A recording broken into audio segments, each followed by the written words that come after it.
I love science. I'm very excited about science. I remember like in 4th grade enjoying science class. So I think I've always just loved science. I'm interested in going into a lab. I like to do experiments. I like to find out how it works and why it's there and why not. I was like, man, I love how everything comes together, how the brain tells you this part of your body to do that part to do that, and everything just comes together. It was just so interesting to me. I like the aspect and the material and all the stuff you have to learn to be in medicine. And with science, it's always opportunity to know, to get information, and also to experiment. I just continue to fall in love with it.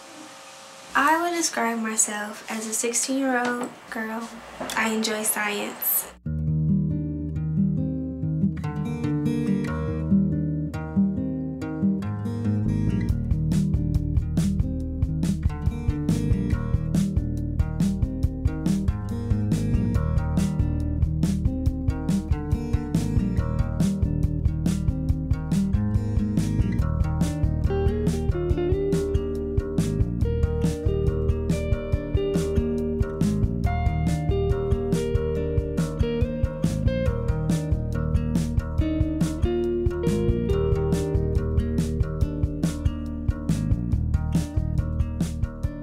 I live with my mom and my brother. It's just us 3, so we're really close. I live here with my stepmother, her mother, and my sister. And my father stays about 2 blocks away. We're here in a Dearborn Homes where I had moved to when I was 7 years old. I love playing the trumpet. I like to read, To sing. I love music. to run, Doing gymnastics. draw, and sketch. I like for my mom to shop for me. I like to go shopping with her, but I like for her to do all the work, and I just like to try on the clothes. Oh, and I love to eat. Learning new things and meeting new people. It's something I did in our class I like. This is where I come from. This is what actually made me who I am today. I am so grateful to come from the projects. I've always just really wanted to be different. I never wanted to just stay on the same path. Me and my mother are actually very close. We have a lot of quality time that we spend during the week. I love to hang out with my family. We play games like America's Next Top Model, American Idol. I really can't be around people who have a negative effect on my life. So that's why I kind of stay with someone else. I have learned a lot, but I also have experienced a lot. As far as like gang violence, drugs, domestic violence. I can't just live for myself. I have to really achieve. I want to do something great also.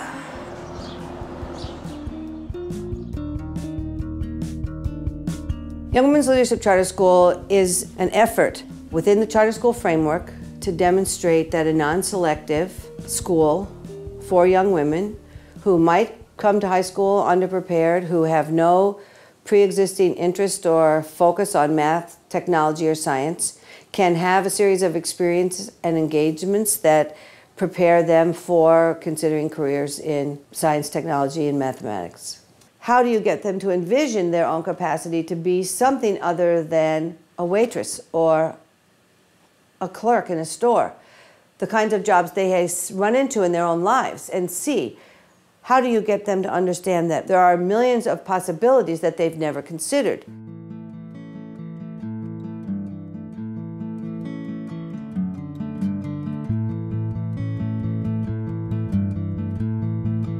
So this is a group that was organized about 2 years ago to develop new methods for preservation of fertility options for young people with cancer. Our goal was to really make this problem visible to our oncology colleagues as well as to our fertility specialists, to provide navigation routes between the 2 specialties, and then to bring new methods from the bench to the bedside that would provide opportunities for these young people to really make decisions that were right for them, right at the time of their diagnosis, and would be right for their family expectation down the line. We coined the term Oncofertility really to ensure that both oncologists and fertility specialists both saw themselves in the solution to this problem, and have really worked together in a collaborative way over the last 2 years under the auspices of a roadmap grant from the NIH, and it's been really exciting to see how this program has grown.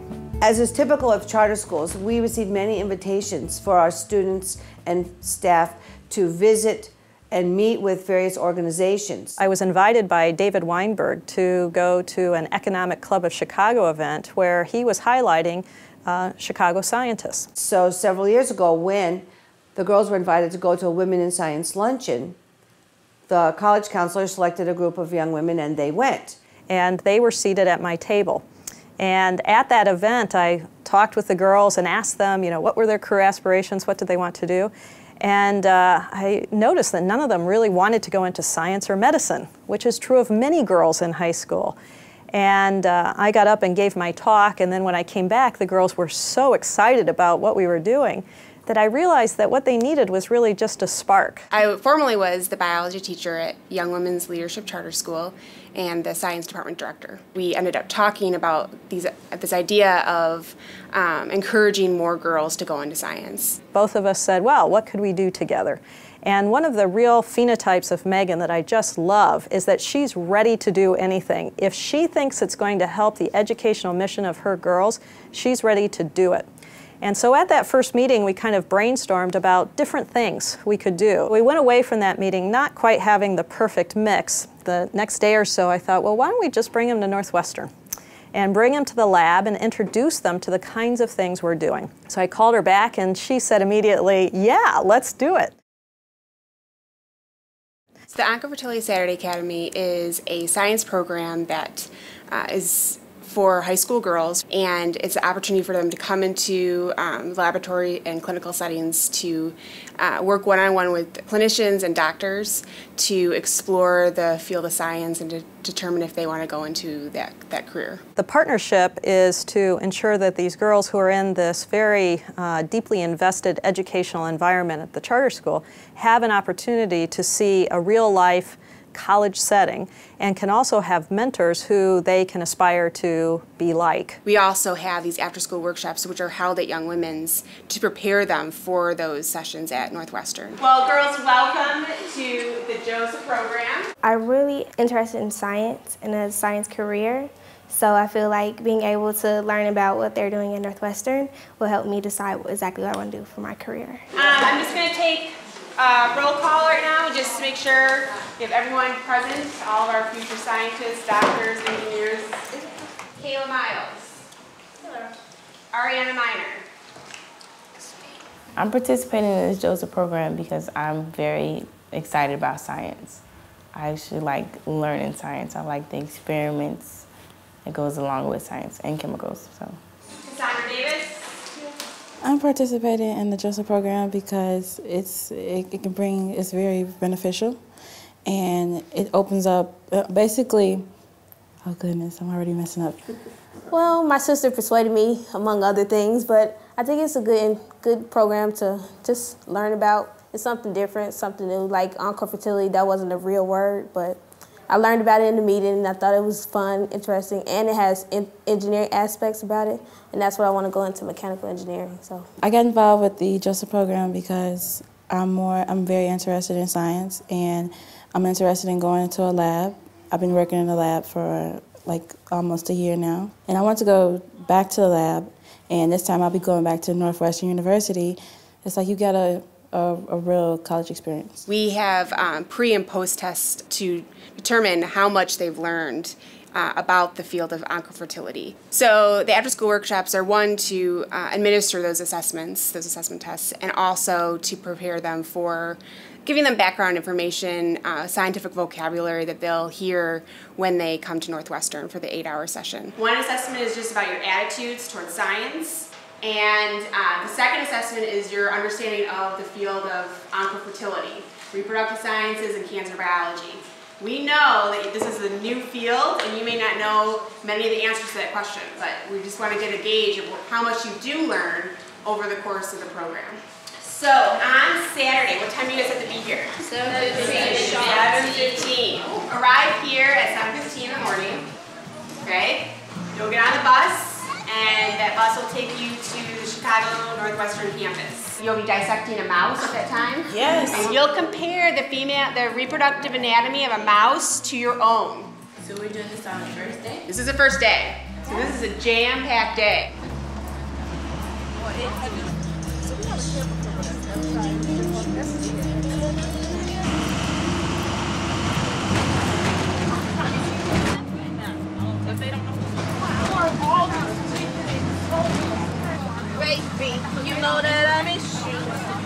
We have JOSAs, the Junior Oncofertility Saturday Academy, and then the SOSAs, the Senior Oncofertility Saturday Academy. So we have the JOSA sisters and the SOSA sisters. In the fall, we send out applications to the high school, to juniors and seniors, asking them to apply to the program. And they have to go through a very rigorous application process that really details why they want to be in the program. They have to have achieved a certain amount in their classwork, and then they have to be interviewed by a panel of people about why you want to be in the OSA program. And then they're selected to be a JOSA sister or a SOSA sister. The juniors come in and do a sequence of programs that are basic science, really bench biology, understanding the fundamentals of the ovary and the reproductive cycle and ovulation and fertilization. When the girls arrive at Northwestern, they first enter into a classroom setting where they will have a lecture given to them by a professor here at Northwestern, and that prepares them to go into their laboratory. Dr. Woodruff is the principal investigator of the Oncofertility Consortium, and that is a nationwide, huge project funded by the National Institutes of Health. And Dr. Woodruff happens to be one of the top scientists in this field, not only in Chicago, not only in the state of Illinois, but in the country and in the world. I never really knew nothing about oncofertility. You know, like we say, it's a new term, and I got excited about meeting this lady who actually was able to start this research. So that was actually stunning to me. I first heard about oncofertility when I was in my junior year taking biology, and Ms. Fro told us it was a program about helping make options for fertility for patients who have cancer, and I wanted to be a part of it. She's actually committed to finding a cure for this, for having chemotherapy and not being able to have babies. I would prefer myself to say that I don't want to have children, but I didn't want that choice to be taken away from me. And by being a part of the OSA, we are giving them back that choice. What I think is the fundamental phenotype, the characteristic of a scientist, is that we're curious about the things around us. We ask questions. So one of the things I want to instill in all of you is that same curiosity. So when you're at school, you're learning in what I call the horizontal dimension. You have a book that's open in front of you, right? And so you can look, in some cases, to the back of the book for the answers, right? What we're trying to do in this course is take you from the horizontal, from the book, to the vertical, where the answers aren't known, and each problem kind of builds on itself, and you have to be able to understand what the issues are, you have to be able to do an experiment, glean information, interpret it, and that's where you now get the answers. The guiding question that you're going to be learning about, not just this year, but next year when you become a SOSA sister, is how can we preserve the fertility of cancer patients? Dr. Woodruff is a fantabulous role model. She's applying what she knows to helping other people. All the scientists that were there, all the women scientists, I think that they are beautiful people because you don't see a lot of women going into that field. You don't see a lot of women actually participating in scientific research. Understanding how these follicles make the choice to move to the point where they can grow is the fundamental question of my laboratory. This opportunity is actually a blessing. Women, even girls, boys, all people that get the chance to do this, they are furthering themselves even though they don't want to go into math or science. It's not just one specific lesson to learn. After the hour-and-a-half lecture, approximately, the students will break into groups and they will enter into the laboratory. And while they're in the laboratory, there's multiple stations that they need to rotate through. And then we'll start doing some ovary dissections. There's typically about 4 to 5 different stations that they'll have to rotate through while they're in the laboratory. And during those laboratory rotations, there's a scientist, a working scientist, who is there facilitating a learning experience for them. Learning how to use the scientific equipment, following a procedure to gain some results, doing similar work that the scientists are doing in the laboratory. I'm really appreciative that Ms. Farrell and Dr. Woodruff really are taking their time on us. On a Saturday morning, where would I be? Just, I don't know, hanging out with my friends or running or reading or something, and not in those labs and really experiencing what goes on. And like, we don't normally have that type of opportunity, so that was really, really great. the research lab and how it's so new, it's definitely inspiring, and it's like I want to go to where she is. Being able to look at someone and see what they do and seeing if that could be me someday. Like, I want to grasp everything I can from this experience. Maybe that can inspire my peers.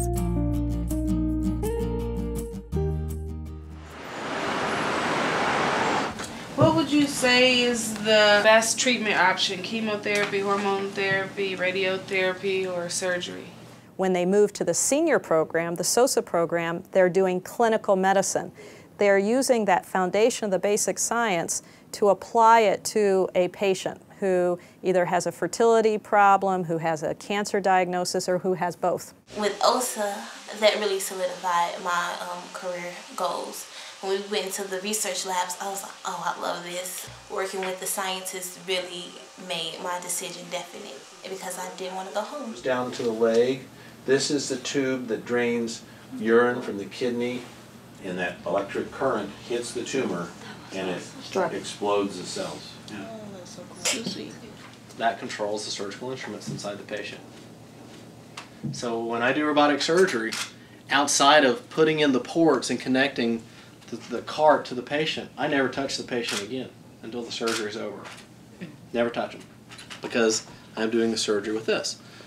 This is a pair of scissors right there, and this other device right there actually takes blood vessels and through a neat little engineering formula with the electrosurgical current will actually take two blood vessels and seal them together. That was good. Like it hooks your brain to see, like, to think of like all the possibilities that can go right or can go wrong. You gain more than what you expect, and that's the best thing of this program, that you don't know what you're getting back. I learned a lot of things. It helped me keep my head over my shoulders, and it helped me be more successful and hardworking. It helped me challenge myself. It helped me exchange ideas. That's why I'm so happy and motivated to go to college. It was one of those moments where you'd be like, wow, I actually got to do this as a high school student. I have like a new respect for science because I really didn't think it was that important, but now I see that everything that we do in life or everything that we create is coming from a scientific perspective, so that's why I look at life through a more scientific lens now.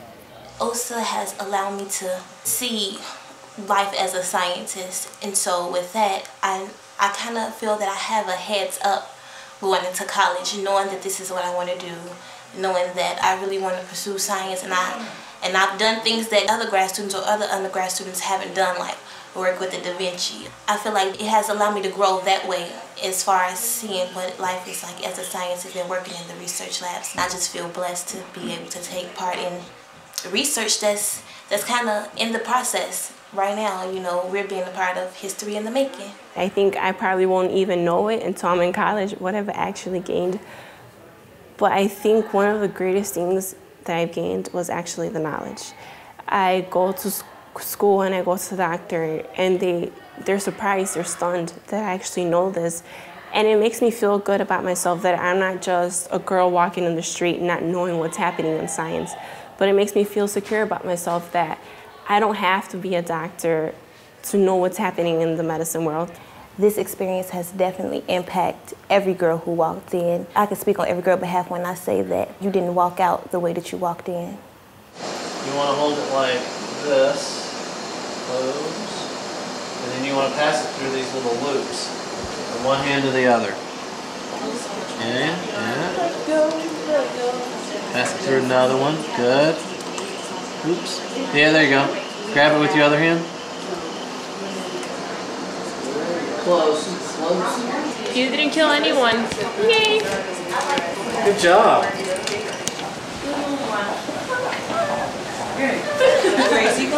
I don't play any video games, and I got certified today in laparoscopy and Da Vinci Code.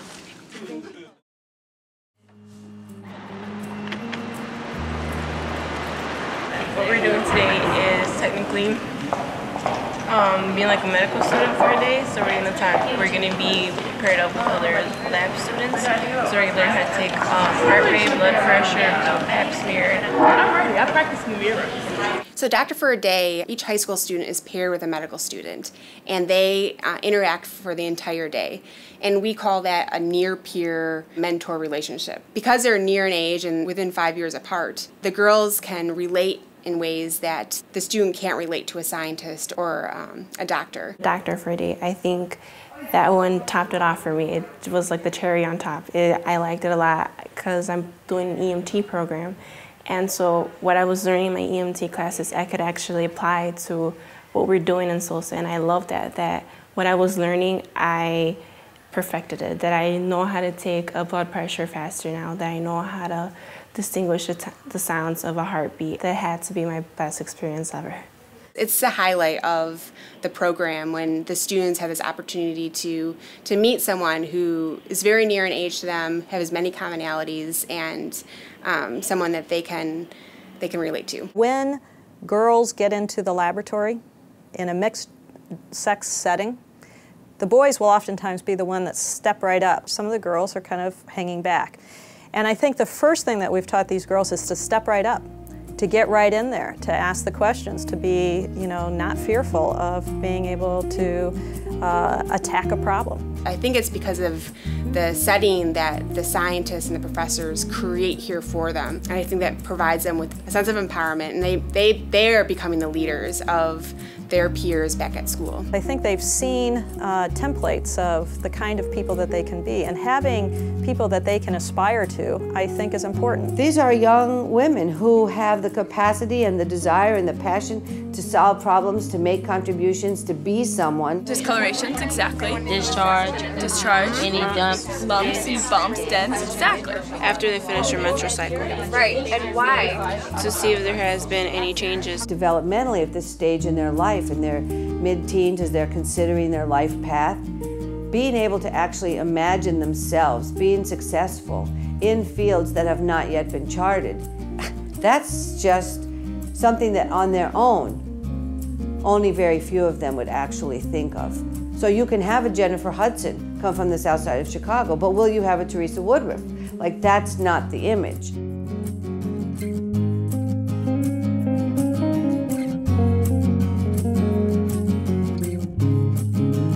This was the funnest day ever.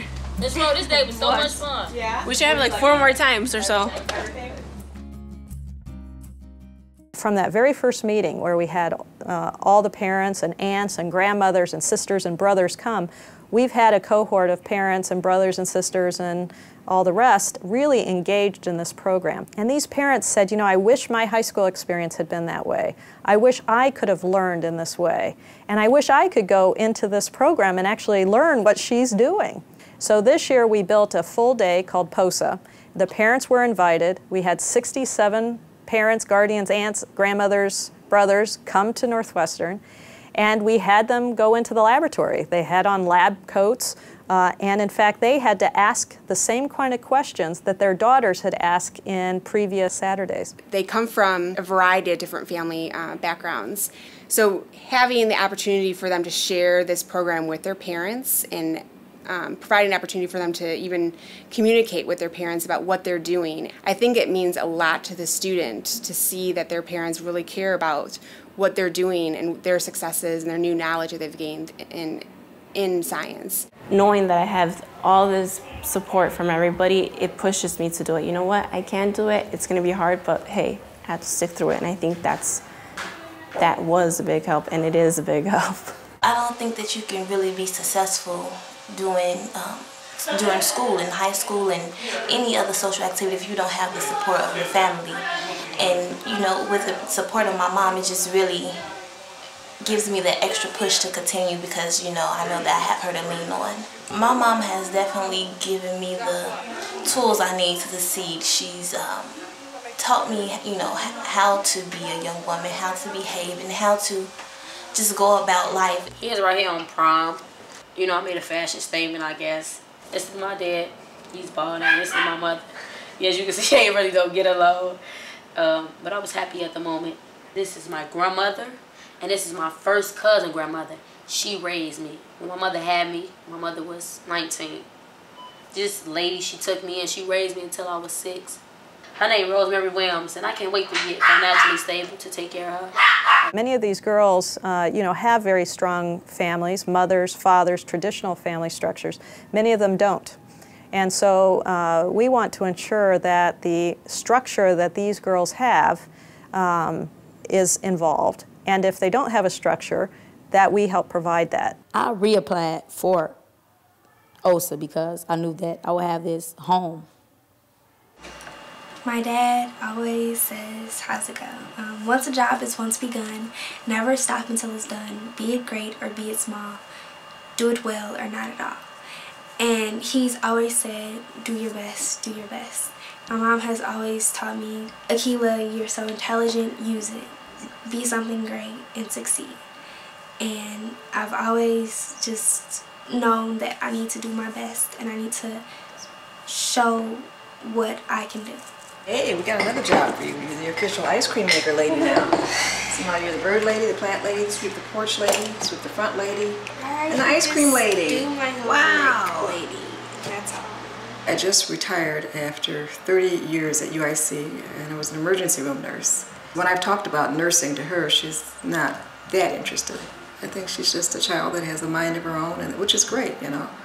So, you know, I like to think my nursing influenced her, and I led the way. But she's really her own person, so that's good.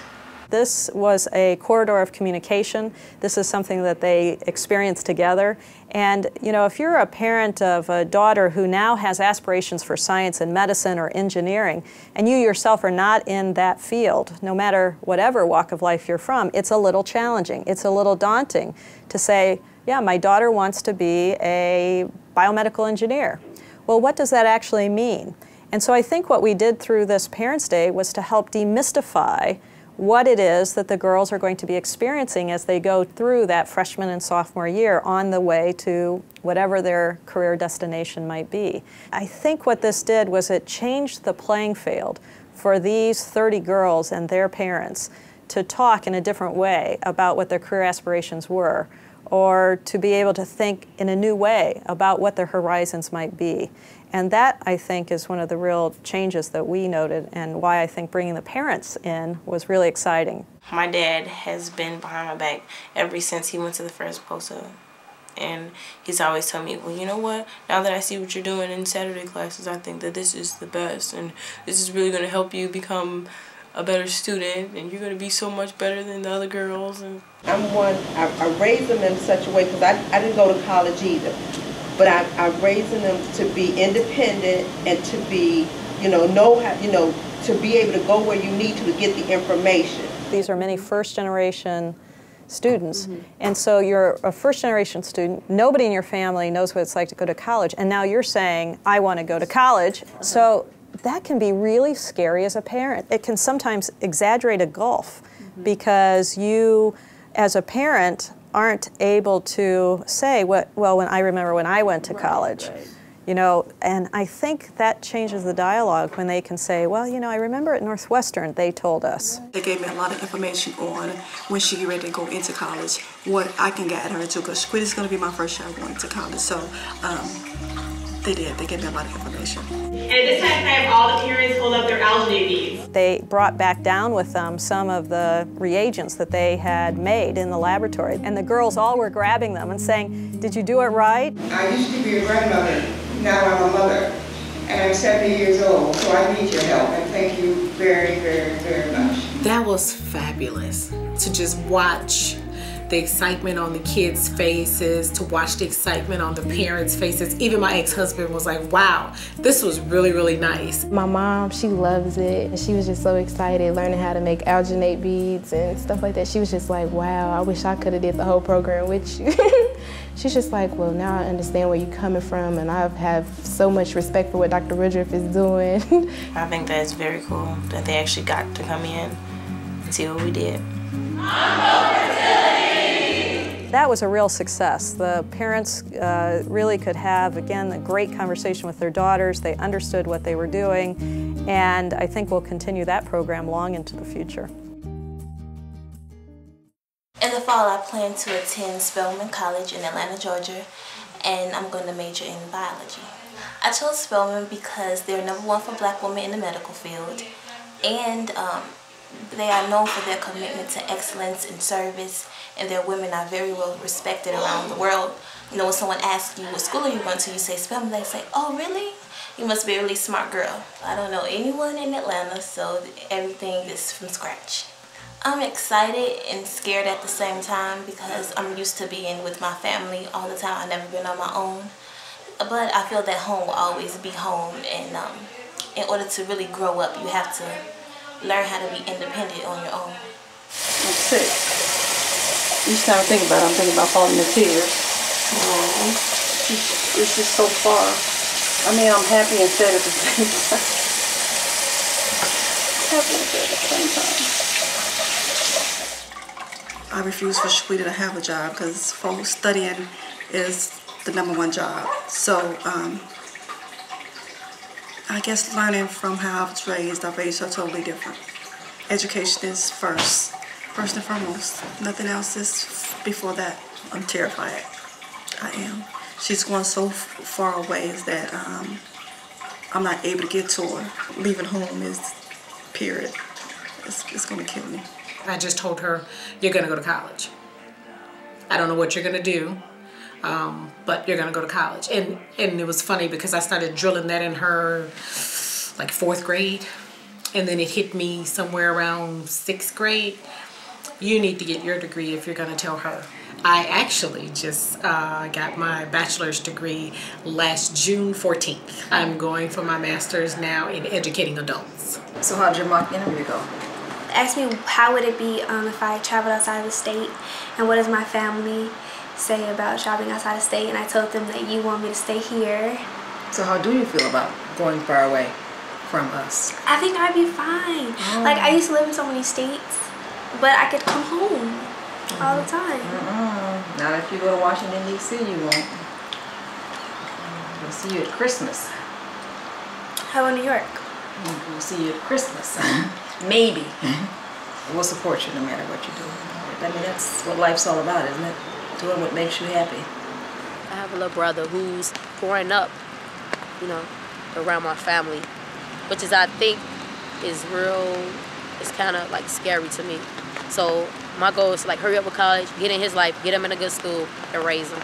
So he actually been a big motivation. A lot of people don't want change, and I was one of those persons who took advantage of a change that was given to me.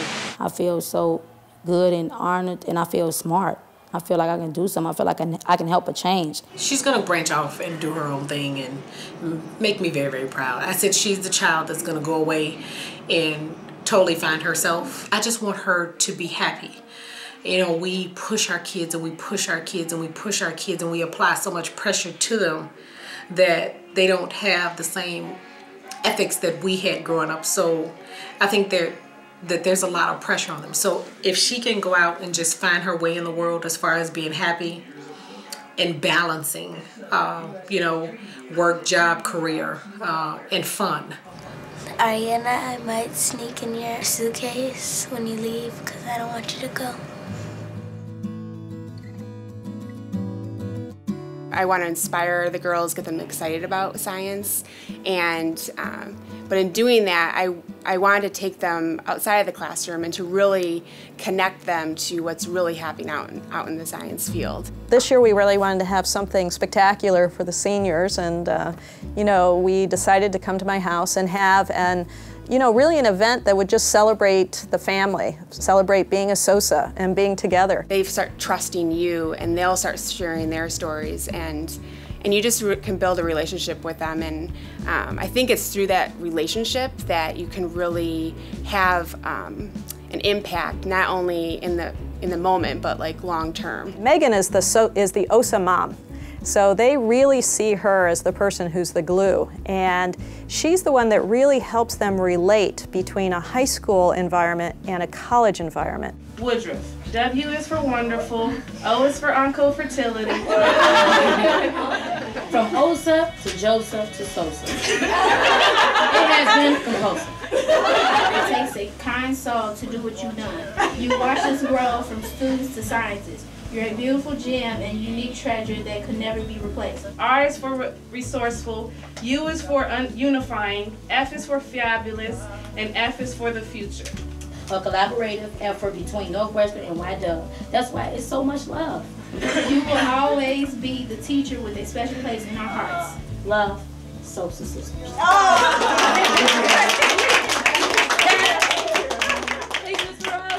The bonds that have been formed between the group of girls that are participating, they've actually they named it. They call it, it's a sisterhood, and so they call themselves the Joseph Sisters and the Sosa Sisters. I now present you the Fertility Sisters. I want to say thank you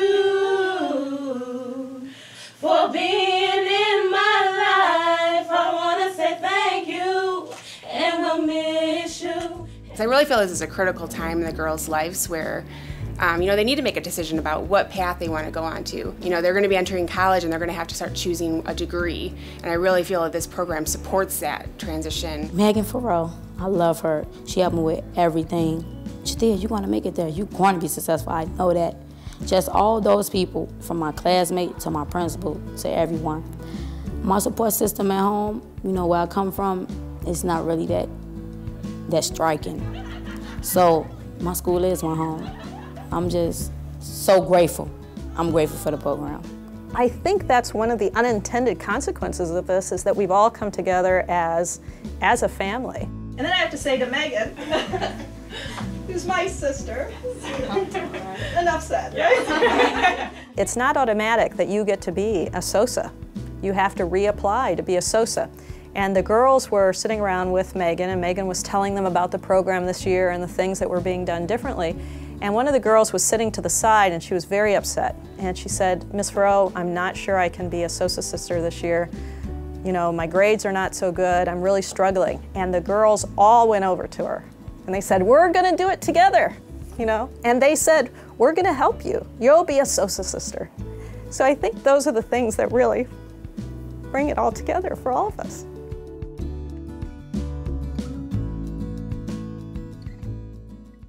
I never really graduated from nothing to OSA, JOSA, SOSA. Where I come from, a lot of people don't even get experience like that. And I want to continue setting an excellent example for women in my neighborhood. So graduating from that program meant everything to me. If you give students meaningful opportunities, you provide bridges for them to achieve clear outcomes, they can do anything. If you look around the world, people who are 15, 16, 17-year-olds, they're leading their communities. Our young people have that same capacity. It just needs to be tapped into. They will be successful because their motivation, their commitment to persevere, their belief in themselves, which this program just serves to enhance. Sometimes when I'm in the laboratory and I'll turn really quick and I'll see a woman in a lab coat and I'll be like, wow, but I realize it's one of my students, they have really shattered my expectations. To see students grow and develop over time, it's something that I say to myself, I'm an observer, and even within one year, it's very rewarding for me to see the growth that occurs in a student. My #1 choice right now, U of I, NYU, Washington University in St. Louis. St. John's or UIC. Brown University. Spelman College. Northern Illinois University. Bucknell University in Pennsylvania. When I was a little kid, I always wanted to be a paleontologist. Pharmacology. A police officer for the city. Reproductive physiologist. Have my own TV show. Earned my PharmD in 6 years. Biomedical engineering or chemical engineering. And then I grew out of that stage and wanted to be a gynecologist. FBI. Biological science. Medical school. The Peace Corps. Then I wanted to go into forensic science. Communication.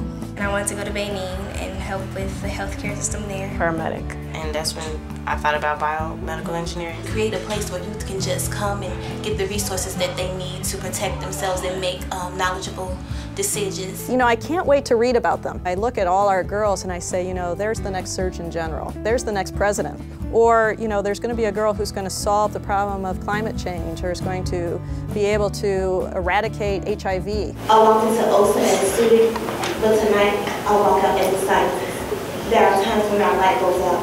It needs to be rekindled by a spark from another person. Well, Dr. Woodruff, that person is you. If you can imagine it, you can achieve it. My dream is for her dream to be completed. Whatever she set forth to do, I'm gonna make sure that it's possible. I pledge to not only dream of success, but to wake up and to work at success. I'm focused, determined, and ready to win. I'm making a choice to change the world. What choice will you make? It is 8 years, 6 years, whatever it takes for her to be that doctor that she wants to be. That's my dream and goal, for her to get that. You know, these girls are our next leaders in science and medicine and life. This opportunity has just provided them with a space to develop into a young woman leader. It's really exciting to kind of be one of those little grace notes on their lives that just helps propel them along. We're just a little catalyst. I'm very proud of each and every one of them. I just can't wait to see where our Sosa sisters and Joseph sisters are going to be 10 and 20 and 30 years from now. It's going to be really exciting to see what they become. In 15 years, I plan to be very, very successful. At the end of the day, I have a dream, and I have to accomplish that dream.